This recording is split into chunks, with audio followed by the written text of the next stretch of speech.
অঙ্কিতাস ওয়ার্ল্ডের যদি আরও গল্প আপনারা শুনতে চান তাহলে অবশ্যই এই চ্যানেলটাকে শেয়ার করবেন, লাইক করবেন এবং সাবস্ক্রাইব করে দেবেন।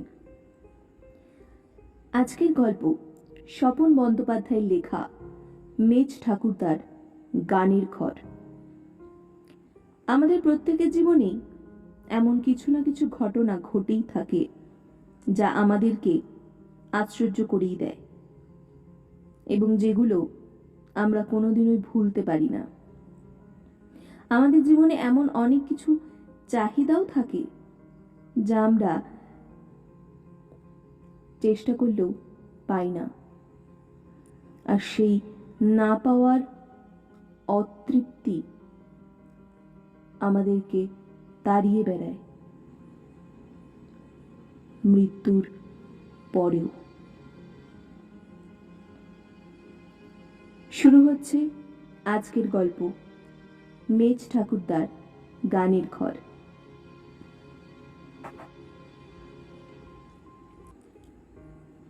অবশেষে রাহুল হাজারিবাগে এলো। নিখিলেশ অনেকদিন যাবৎ রাহুলকে তাগিদ দিচ্ছিল, রাহুল, চলে আয় কদিন ছুটি নিয়ে। এখানকার পাহাড়, প্রকৃতি আর জঙ্গল তোর ভালো লাগবে। নিখিলেশ আর রাহুল বছর কয়েক আগে কলকাতায় একই কলেজে পড়েছে। নিখিলেশ তখন কলকাতার এক হোস্টেলে থাকতো। তারপর পড়াশোনা শেষ হলে হাজারিবাগে ফিরে গেছে। সেইখানেই ওদের পৈতৃক বাড়ি। কয়েক পুরুষ যাবৎ ওইখানেই বাস করছে। রাহুল কলেজ জীবনে নিখিলেশের প্রাণের বন্ধু ছিল। তবুও নিখিলেশের ডাকে এখানে আসা সম্ভব হচ্ছিল না রাহুলের। কিন্তু সুযোগটা আচমকাই এসে গেল। রাহুল বর্তমানে এক ওষুধ কোম্পানির সেলফ রিপ্রেজেন্টেটিভের কাজ পেয়েছে। তারাই রাহুলকে পাঠিয়েছে হাজারিবাগে কাজের সূত্রে। রাহুল আসার আগে নিখিলেশকে ফোন করে এসেছে। সেই মতো সেদিন বিকেলে হাজারিবাগ রোড স্টেশনে হাজির ছিল নিখিলেশ। বেশ কয়েক বছর বাদে দুই বন্ধুর দেখা হয়েছে শেষ বিকেলের আলো আঁধারির মধ্যে। এরপর নিখিলেশ রাহুলকে নিয়ে একটা বাসে উঠে গল্প করতে করতে ওর বাড়ির পথ ধরেছে। নিখিলেশের বাড়িটা মূলত মূল শহর থেকে কিছুটা দূরে। দোতলা বাড়ি, আশেপাশে অনেকটা জায়গা, খোলামেলা। বাড়িটা দোতলা হলেও ঘরের সংখ্যা অবশ্য বেশি নয়। একতলা দোতলা মিলে 4খানা ঘর হবে। একতলায় পাশাপাশি দুটো ঘর, একটিতে নিখিলেশ আর তার স্ত্রী আর ছোট মেয়েকে নিয়ে সে থাকে। দ্বিতীয় ঘরটিতে থাকেন নিখিলেশের বৃদ্ধা বিধবা মা। দোতলাতে ছাদের ওপর দুটি ঘর, একটিতে নিখিলেশের এক দাদা যখন হাজারিবাগে আসে তখন এখানে থাকে। অবশ্য তিনি এখন মুম্বাইয়ে কোনো বিদেশি কোম্পানিতে চাকরি করেন, সেইখানে পরিবার নিয়ে থাকেন। দ্বিতীয় ঘরটা তালাবন্ধ। সে ঘরটা নাকি সারা বছরই তালাবন্ধ থাকে। এর বেশি তখন কিছু বলেনি নিখিলেশ। একতলাতেই থাকা খাওয়া সবকিছু ব্যবস্থা। সারা সন্ধেটা রাহুলের ভালোই কাটছিল। নিখিলেশ ওর স্ত্রী, মেয়ে, মা সবাইকে নিয়ে হইচই করে। রাহুলের মনেই হচ্ছিল না যে সে নিজের পরিবারের বাইরে অন্য কোথাও এসেছে। রাত্রে খাওয়া দাওয়া সেরে নিখিলেশ রাহুলকে নিয়ে গেল দোতলায়। ওরা দাদার ঘরটা খুলে দিয়েছে রাহুলের থাকার জন্য। দোতলার এই ঘরটা আকারে খুব বেশি বড় না হলেও বেশ ছিমছাম সাজানো। খাট, ড্রেসিং টেবিল, আলনা সবই আছে। দুই বন্ধু খাটে বসে অনেকক্ষণ গল্প করল। তারপর নিখিলেশ ঘর ছেড়ে যাওয়ার আগে হঠাৎ থমকে দাঁড়ালো। একটু ইতস্ততই করলো, কিছু বলবে বোধ হয়। দেখ রাহুল, একটা কথা তোকে না বললেই নয়। কি কথা? নিখিলেশের ইতস্তত ভাব দেখে অবাক হলো রাহুল। ও ঠিক কি বলতে চাইছে? মানে একটা অনুরোধ, কোনো অবস্থাতেই রাতের বেলা তুই এই ঘর ছেড়ে বেরোবি না। কোনো আওয়াজ শুনে অথবা কেউ ডাকলেও না, মনে থাকবে তো? কি ব্যাপার বলতো? রাহুল জিজ্ঞাসা না করে পারল না। সে কথা অন্য কোনো সময় তোকে বলবো, তবে ঘর থেকে না বেরোলে ভয়ের কিছু নেই। Good night. নিখিলেশ চলে গেল। নিখিলেশ চলে যাওয়ার পরেই রাহুল ঘরের আলো নিভিয়ে শুয়ে ব্যাপারটা ভাবার চেষ্টা করলো, কিন্তু সারাদিনের অনেক ধকল গেছে, তাই ক্লান্ত চোখে ঘুম নামতে আর দেরি হলো না। সেই দিন অনেক রাতে একবার ঘুম ভেঙে গেল রাহুলের। তখন খোলা জানলার বাইরে আকাশের গায়ে একাদশীর চাঁদটা ঝুলে রয়েছে। জ্যোৎস্না এসে দাঁড়িয়েছে ঘরের মধ্যে। হঠাৎ ঘুমের চোখে রাহুলের মনে হলো কোথাও যেন সেতার বাজছে। এত রাত্রে কে বাজাচ্ছে সেতার? এই বাড়ির কি কেউ? তাছাড়া আর কে হবে? আশেপাশে কাছাকাছি তো কোনো বাড়িই নেই। রাহুল ভাবল একবার ঘর থেকে বেরিয়ে দেখে। তারপরে ওর মনে পড়ল নিখিলেশকে সে কথা দিয়েছে রাতে সে ঘর থেকে বেরোবে না, তবে সেতার তো যে কেউ বাজাতে পারে, এটা কিছু অস্বাভাবিক নয়। ভাবতে ভাবতেই আবার ঘুমিয়ে পড়েছিল রাহুল। পরদিন সকালে কথাটা নিখিলেশকে বলতেই ও যেন তাড়াতাড়ি প্রসঙ্গ এড়িয়ে যেতে চাইল। রাহুল অবশ্যই নিয়ে মাথা ঘামাবার সময় পেল না। সকালবেলায় বন্ধুর বাড়িতে স্নান খাওয়া দাওয়া সেরে ও বেরিয়ে গেল অফিসের কাজে। ফিরল সন্ধ্যার পর। সেদিন অনেক পরিশ্রম হয়েছে, খুব ক্লান্ত।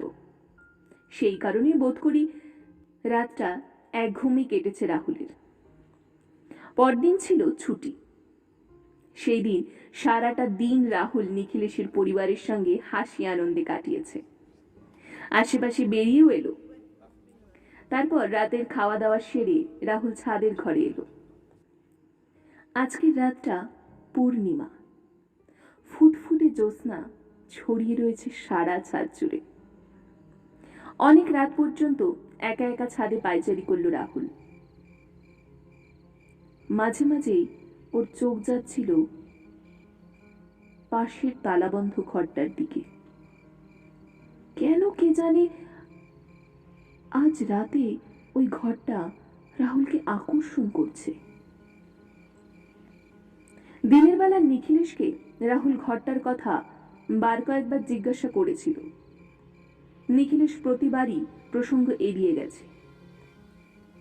রাহুলের মনে হচ্ছে এই বাড়িতে এমন কোনো রহস্য আছে যা নিখিলেশ রাহুলকে জানাতে চায় না। হয়তো ওই উজ্জ্বল চাঁদের অপর পিঠেরই মতো। যাকে রাহুল তো এই বাড়িতে দুদিনের অতিথি মাত্র, এত খোঁজ তার কি দরকার। রাহুল ঘরে ঢুকে শুয়ে পড়ল। ঘুমোবার আগে হঠাৎ একবার চমকে উঠেছিল। খুব কাছেই কোথাও যেন বিশ্রীভাবে পেঁচা ডাকছে। পেঁচার ডাক নাকি অমঙ্গল। ভাবতে ভাবতে ঘুমিয়ে পড়ল। অনেক রাত তখন। রাহুলের ঘুমটা হঠাৎ ভেঙে গেল। চারিদিক নিস্তব্ধ। খোলা জানলা পথে চাঁদের আলোয় শিল উঠিয়ে পড়েছে ঘরের মধ্যে, কিন্তু একটা অস্বস্তি। বিছানায় উঠে বসলো রাহুল।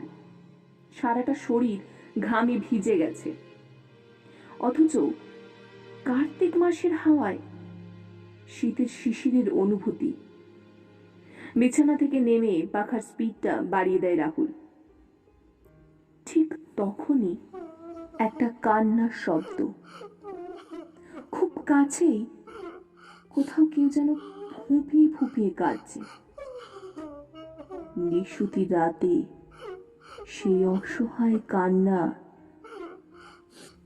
বুকের ভেতর পর্যন্ত ধাক্কা মারে। আর থাকতে পারল না রাহুল। ভুলে গেল বন্ধুর সতর্কবাণী। কি এক আশ্চর্য আকর্ষণে সে ঘরের দরজা খুলে বাইরে বেরিয়ে এলো। বাইরে বিস্তৃত ছাদ, তার একপাশে ঘরটা। রাহুল ছাদে এসে দাঁড়ায়। ঢলঢলে জ্যোৎস্না সারা ছাদ জুড়ে রয়েছে, তাই সবকিছুই দৃশ্যমান। কিন্তু এ কি, পাশের ঘরের দরজায় তো তালা নেই। অথচ নিখিলেশ তো বলেছিল এই ঘরে আর কেউ ঢোকে না, সারা বছরই তালা দেওয়া থাকে। রাহুলও তো নিজেই দেখেছে। কান্নাটা ওই ঘরের ভেতর থেকেই শোনা যাচ্ছে। রাহুল যেন এক অপ্রতিরোধ্য আকর্ষণ বোধ করছে ঘরটার প্রতি। নিজের অজান্তে ওর পা দুটো এগিয়ে চলেছে সেই দিকে। একটু জোরে চাপ দিতেই ঘরের দরজাটা খুলল। জং ধরা কবজা একটা বিশ্রী আওয়াজ তুলে ঘরের ভিতরে পা দিল রাহুল। কান্নাটা হঠাৎ থেমে গেছে। সে কি, রাহুল এ ঘরে ঢুকে পড়েছে বলে? তার শোবার ঘরের চেয়ে এই ঘরটা সাইজে বড়। দুটো বিশাল খোলা জানালা। জানালা পথেই চাঁদের আলো এসে সারা ঘরটাকে ভরিয়ে তুলেছে। এ কি কারোর গানের ঘর? ঘর ভর্তি সঙ্গীতের নানা উপকরণ। ডুগি তবলা থেকে শুরু করে ঢোল, করতাল, বেহালা, সেতার, হারমোনিয়াম, তানপুরা, আরো কত কি। সারা ঘরে যত্ন করে সাজানো রয়েছে। কয়েক মুহূর্ত অবাক চোখে তাকিয়ে দাঁড়িয়ে থাকে রাহুল। তারপর হঠাৎ ঘরের প্রতিটা যন্ত্র একসঙ্গে বেজে ওঠে। তবলার বোল, বেহালা, সেতারের মূর্ছনা, তানপুরার টান, হারমোনিয়াম, করতালের সংঘাতে সারা ঘরে ছড়িয়ে পড়েছে এক আশ্চর্য সঙ্গীতের ঐক্যতা। আর এর মধ্যে ভেসে ওঠে এক অবিস্মরণীয় কালোয়াতি গানের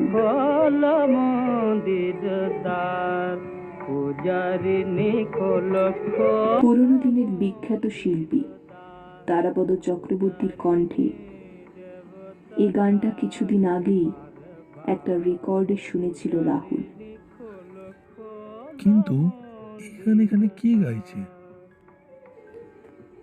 ভালো করে তাকাতেই চোখে পড়ল ঘরের এক কোণে একটা টেবিল, তার উপরে রয়েছে একটা চোঙওয়ালা কলের গান। সেখান থেকেই ভেসে আসছে গানের সুর। কিন্তু এ কি, ওতে তো কোনো রেকর্ড চাপানোই নেই।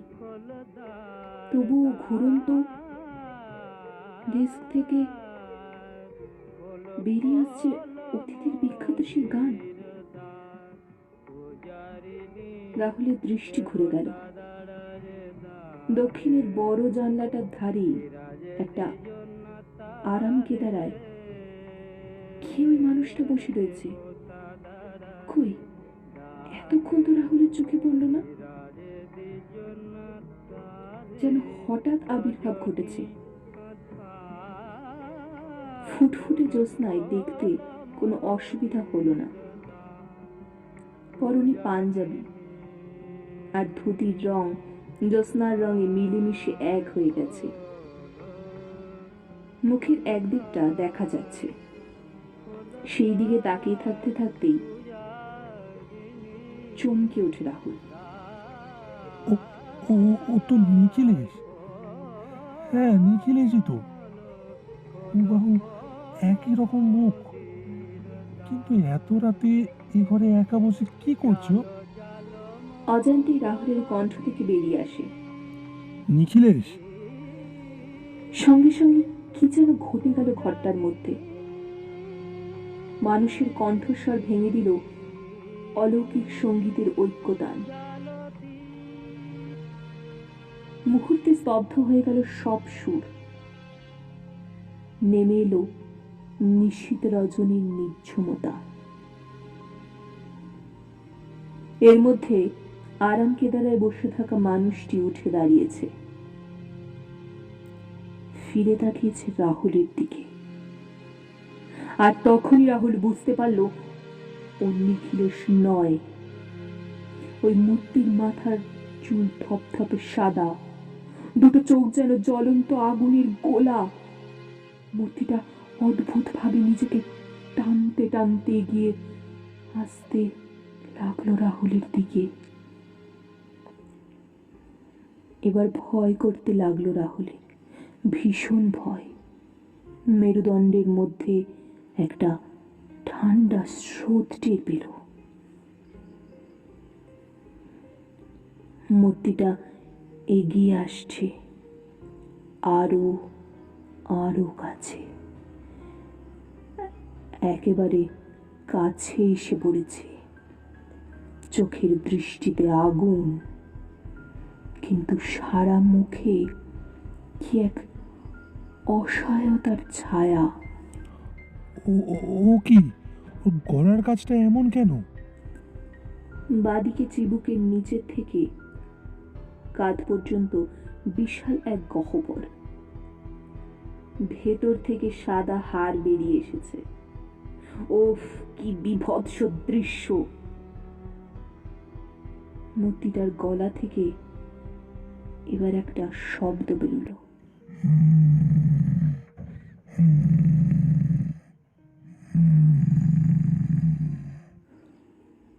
আর সহ্য করতে পারল না রাহুল।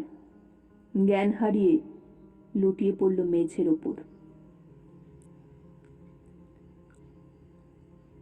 রাহুলের যখন জ্ঞান ফিরল, দিনের আলো ফুটেছে।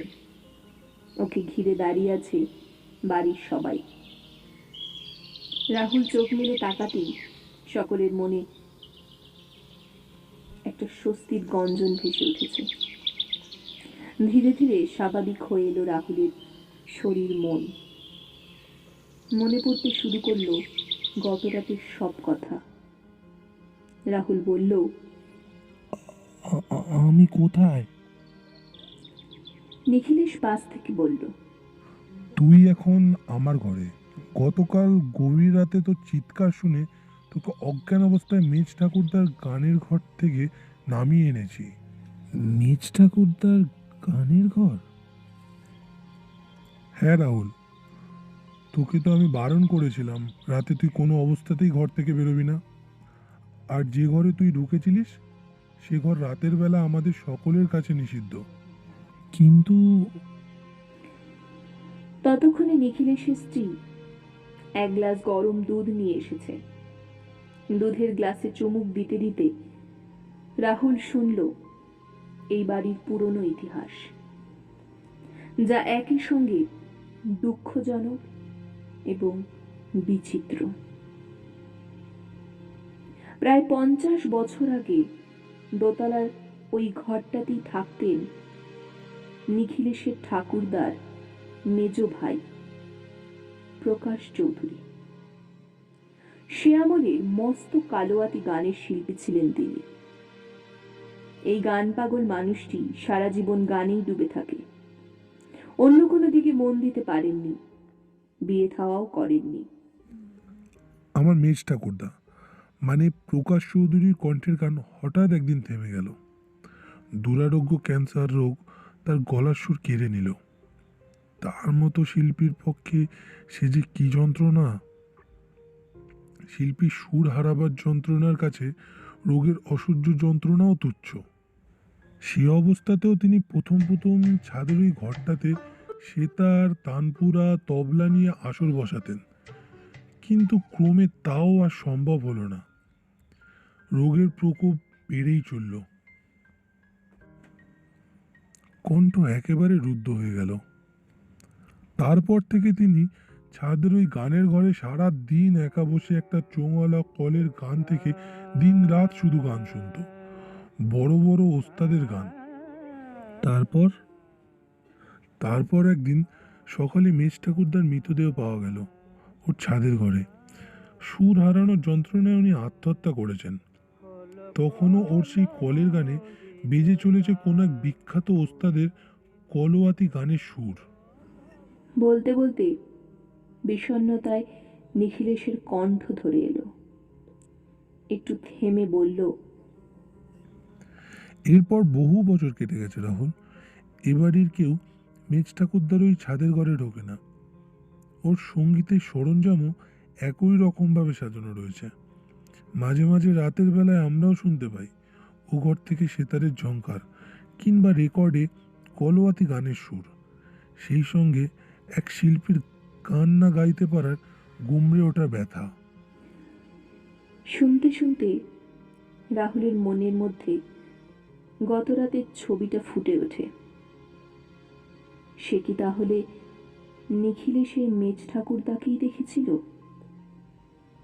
যার জ্বলন্ত চোখ, সারা মুখে অসহায়তা, বিষণ্ণতা, চিবুকের নিচ থেকে ঘাড়ের একদিকে বিশাল গর্ত, সুরহীন ঘর ঘর কণ্ঠস্বর। হঠাৎ রাহুলের নজর পড়ল নিখিলেশের ঘরের দেওয়ালে ওর পূর্বপুরুষের ছবির পাশে আরেকটা জীর্ণ ছবির দিকে। এক মাথা সাদা চুল, কিন্তু মুখটা ঠিক। রাহুলের চোখের ভাষা ততক্ষণে নিখিলেশ বুঝে ফেলেছে। বন্ধুর কাঁধে হাত রেখে নিখিলেশ বলে, হ্যাঁ রাহুল, সবাই বলে আমার মেজ ঠাকুরদার মুখটা ছিল অনেকটা আমারই মতো।